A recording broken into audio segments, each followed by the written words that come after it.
growing up as a kid, I pretty much always thought of myself as liberal, and I actually gave my first public political speech opposing the Iraq War at the Culver City Council meeting, where we passed a resolution in opposition to the war. I had, passed out bumper stickers for Al Gore, and just in my own limited capacity, campaigned my heart out for John Kerry, just talking my mouth off to anybody who would listen. And when George W. Bush won re-election, I was 5 days short of being old enough to vote, and I washed my hand of politics. I was like, it doesn't matter. The system doesn't work. This guy was clearly, a corrupt, incompetent warmonger, and somehow the American people voted him back in anyway. I'm done with politics. At the age of 17, I was jaded.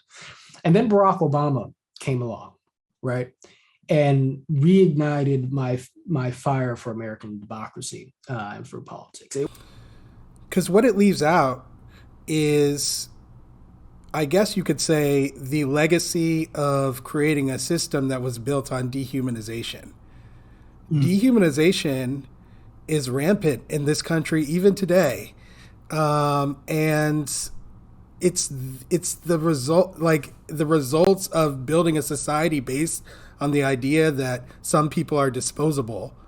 That's what's happening to us right now, is that we've done that. And so, like, if we don't undo that, we will just continue down the same path.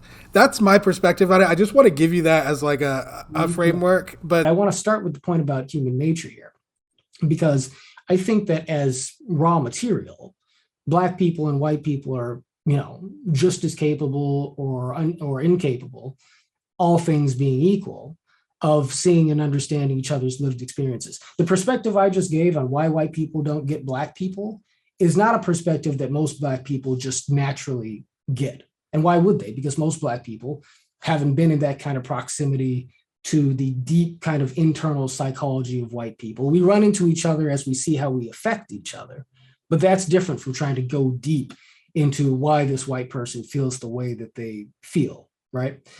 But I would say that all things are not equal. The consequences of the inability of white Americans to deeply empathize with the lived experiences of Black Americans, on the whole, has much more damaging effects on Black Americans than the similar phenomenon going the other way does, because of the power differential between the two groups, historically and also contemporaneously, right? But it is still important to identify the sort of core facets of the human condition there. One, because there is a human condition. And this is where I start to, feel philosophically sort of sympathetic to, Chloe Valdery's, of the world, and some of our friends in the heterodox space and so forth, because my pal Angel Eduardo has been on this show, great folks who will want to really hone in on the idea of universal sort of human truths. And there are those truths, but they have to express themselves in the particularities of human social arrangements, right? I also think, I want to push back on that a little bit. I don't agree. I think that the imbalance of power has also caused an imbalance in that kind of two-way street that you were talking about. Mm-hmm. I think that Black people understand white people a lot better than you are giving them credit for, and specifically this deep psychology of why white people think the way they do. I think you're not giving Black people enough credit, frankly. I want to think about whether it's even worthwhile to bring up what my disagreement is. Feel free to bring it up. I get shit wrong all the time. So correct me if it's not about right or wrong. It's about white people thinking they have no skin in this game and people reinforcing that idea. Mm-hmm. And I think that it's really dangerous, for white people to believe that, because it's not true. A lot of damage has been done to white people as a result of white supremacy, and most white people are completely unaware of that damage. That's another reason why it's so difficult for them to learn about other people's lives. Again, there's a lot of things that relate to white supremacy, again, and which you already said you agree with. And I agree. We do need to recognize, we need to look at people as human beings. I'm always talking about the unity and oneness of humankind on here. Is an understanding of systems alone sufficient in the absence of deeper understanding of the human condition in in isolation, right? Or at least apart from, as a subject matter, the surrounding circumstances of material society. In order to create a more racially equitable country? Yes. No, it's not sufficient. Right. To me, that is the most important thing for all of us to realize. The most important thing, you know. And I mean, I don't think that'll ever happen. I don't think everyone's going to realize that. I think that it's important that everyone kind of is ended up, I guess, herded into that camp. It's more likely what the reality of that situation will be. But I understand. I understand. I agree. but it's just to say that there is an empathetic way of communicating that gets people to open their minds a bit. You know, you just got to be able to affirm their humanity enough for them to recognize the fact that, you know, you're not their enemy. I'm not your enemy, right? On the other hand, I want you to see the full picture of what's true. And again, I that approach that I just described is, as I understand it, and as it has been influenced upon me, the teachings of nonviolence in the Kingian tradition, the methods of persuasion that Dr. King utilized across various different contexts to be able to pull people in to this moral conversation that leads towards racial justice, but starts with mutual humanization, right? And so, you know, it can work. It can work. And also within Braver Angels, of course, that's kind of just the methodology that we have in various different contexts sort of solidified. And so that's what I'm trying to push people towards, Will, that way of doing things. So it sounds like it's a focus on how you're communicating. And I agree, you know, with that what you just described are my methods. Yeah. And so I totally we need agree. to get more people listening to Contraband. Then that's Ultimately, my man, I don't want people listening to me here on this show. I'm not interested in being a content creator and putting out videos and this and that. What I'm interested in is creating a live experience where people can see at work what you just described in real time. Yeah.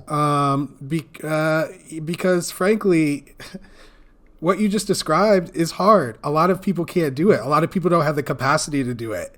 A lot of people would need so much training to be able to do it. The same thing that you were talking about before about, you know, getting more white Americans to exercise their empathy muscle. You know, like it's going to take some time. But I do think that creating that live experience is a way to catalyze, just like you did in speaking to other conservatives about, you know, the lived human experience of other people, and getting them to consider that and how you did that. But I have to say, my man, I think that Dr. King realized before he died that he underestimated the problem. And I think that we need to be very cognizant of what he discovered, because I think it's super important. I think it's one of the reasons we're even having this conversation today and we're still fighting this battle today. And I think that what it is that he saw that the barriers that our society that's built on dehumanization have put up in people's minds are a little bit thicker than imagined, and that we need kind of a more direct approach, I guess you would say, in order to deal with it.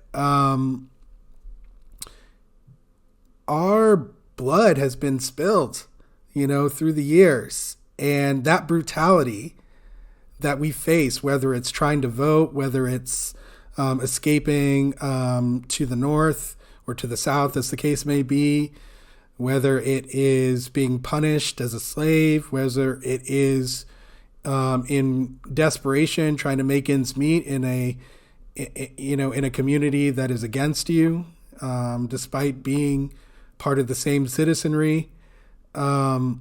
Regardless of what it is, when that brutality happens, people pay attention. You know, people's empathy is activated. Okay. But then once the brutality has ended, Right. they recede, okay, back to their previous level.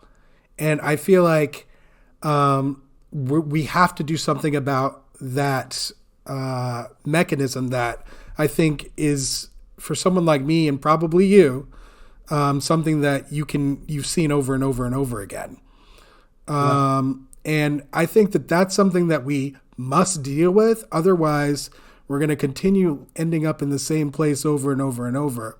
And I think the best way of dealing with that is through greater education, not only about race, but I do think education about race and the history of race is important, but also education about what we've been talking about, which is the human condition, the limitations of a human being, and the potential of a I think that one thing you and I have in common is that we're not just having conversations for the purposes of having conversations or even building a following.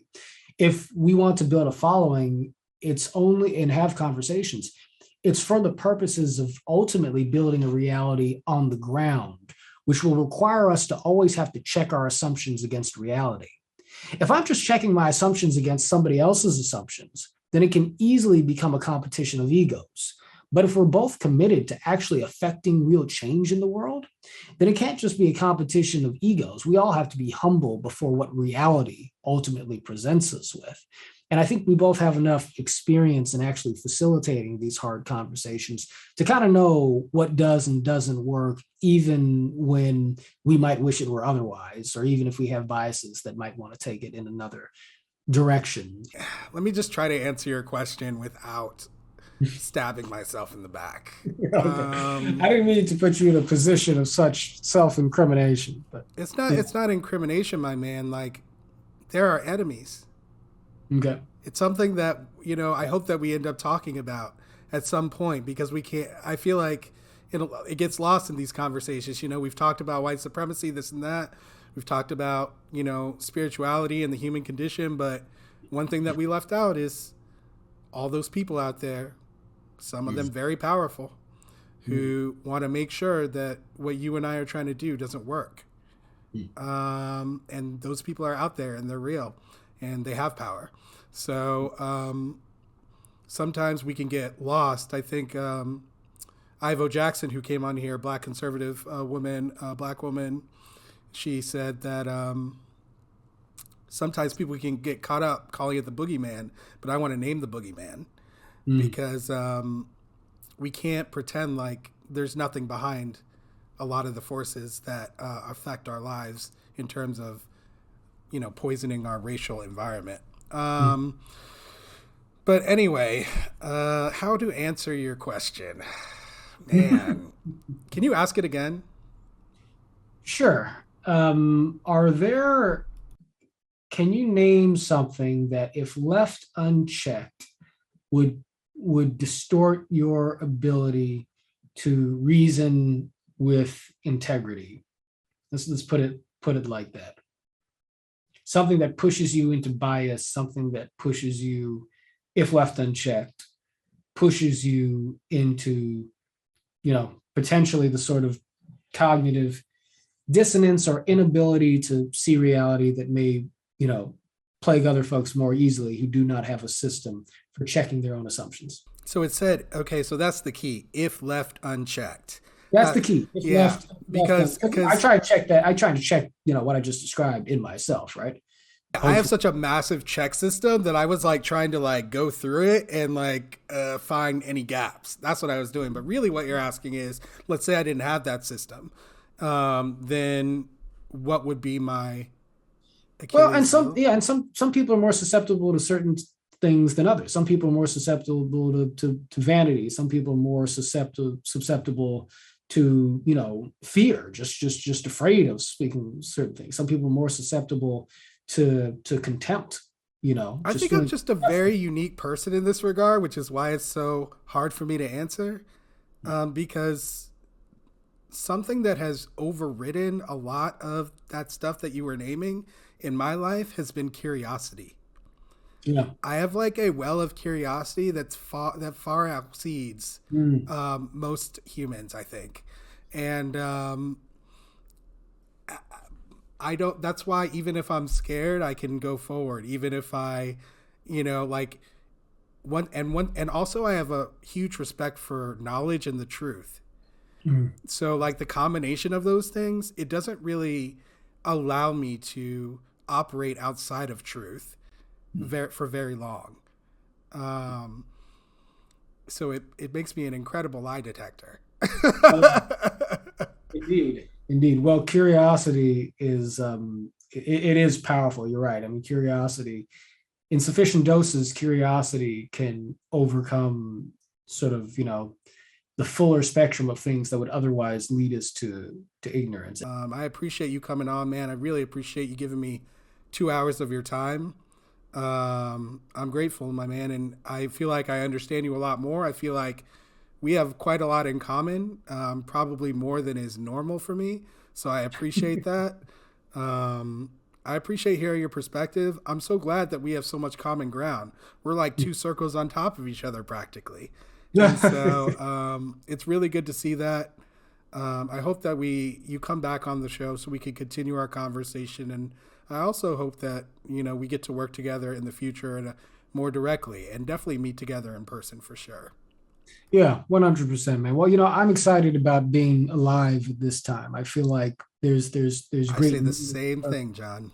found. Yeah, so keep doing what you're doing, Will, and I look forward to all those things too, brother. So.